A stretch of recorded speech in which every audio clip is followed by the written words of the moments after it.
Hey guys, this is Andrew Keene from KeenOnTheMarket.com. This is your S&P oil and euro recap for May 4th, 2012.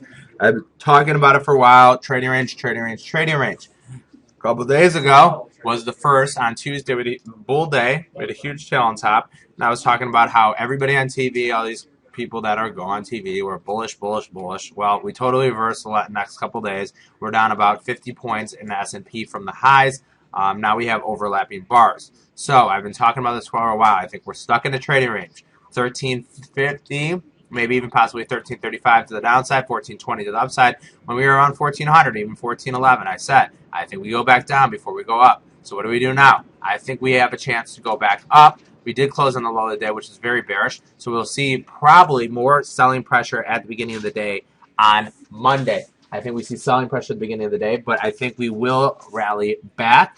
I don't think the jobs number was that bad. The problem with the jobs numbers, it was bad, but not bad enough. If it was terrible, brutal, then people would have made an excuse for QE3 and we would have rallied. If the number was good, then they said the economy was strong. So the problem was it was bad, but not bad enough. So that was like the worst possible situation for the bulls. I came in short a little bit. I covered my shorts, and I'm actually slightly long right now in a couple of my equity names. But I do think we test the upside, but I could see more selling pressure down to 1350 than obviously this 1335. 5-minute chart. Let's check this out. We opened up this morning at 1378.75 high of the day within the first bar, and it was all downhill all day.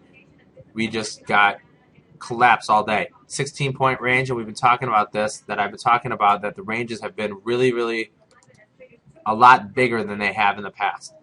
So all day, selling pressure all day. We couldn't get a bounce anywhere. I can't even see a bounce for more than a couple points anywhere all day. So this is very, very important. Closed on the lows, which is very, very bearish. I think we see a little bit more selling pressure on Monday, but I think we'll get out of this. Like I say, corrections last for 3 to 4 weeks. I think we're in the 4th week of the correction. Let's look at oil. Oil, good night, Elizabeth. Let's start looking at on the daily chart. And I thought it was going to test to the downside before the upside. I thought it'd break this to this 100.77 before it got to 105.50. It got to the 105.50, actually traded up to 106, and then it was good night, Elizabeth. Oil is now down about $8 in the course of 3 days. This is ugly. This broke everything. The cloud on the daily to the downside went lower, tested 97. Next stop, if we pulled it out a little bit larger, would be this 92, 93 level right here. So this is the next level to the downside. I would think in oil, the only way to play it is, rallies have to be sold. Oil is getting slammed. If we look at it on the 5-minute, bearish activity for the most part all day. A couple big bear bars. 1, 2. These are on the 5-minute. 3, 4, 5. We did get a little buying pressure into the close, 98.50. Obviously, 100 will be a key level. I will be looking to short on rallies. So what resistance will become support. So 100 will be important because it's significant in number. Next thing around it is 100.62. So these levels to the upside will be significant. I can't attest it. If it comes back up and I see some selling pressure, I will jump into a short in there. Next thing I want to look at, which I look at every day, is the euro. And we'll start with the daily chart. And it's not one. So the euro, we talked about this, how it had to break at some point. It was going to break. It was going to break hard. The euro is now down about 160 bips in 3 days as well, maybe 4 days. So selling off very hard. It's caught in the cloud on the daily. I think it gets more momentum to the downside, 127.50.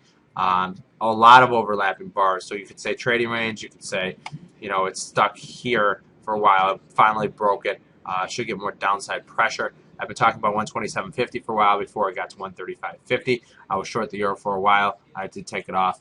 And let me just look at the 5-minute bar. It's going to look kind of like the market today. 830 bar. Let me bring up the 830 bar. We opened up at 131.66. Actually rallied to 131.80, and then we sold off 100 bips. Greek elections this weekend. People were nervous. French elections as well. People are nervous. People get nervous over the weekend. Usually on a Friday we see, closes to the high if we're rallying, and to the low if we're selling off. And today we are selling off, so that's what we got. This is Andrew Keene from KeenOnTheMarket.com. That's your S&P oil and futures recap. If you guys want a free trial to the live trading room, I trade equity options, currency pairs, and futures. I made 26 trades today, all real-time, real money. Email sales@KeenOnTheMarket.com, and they will give you a free trial to the best trading room on the web. Have a great night, weekend, and I'll see everybody back on Monday.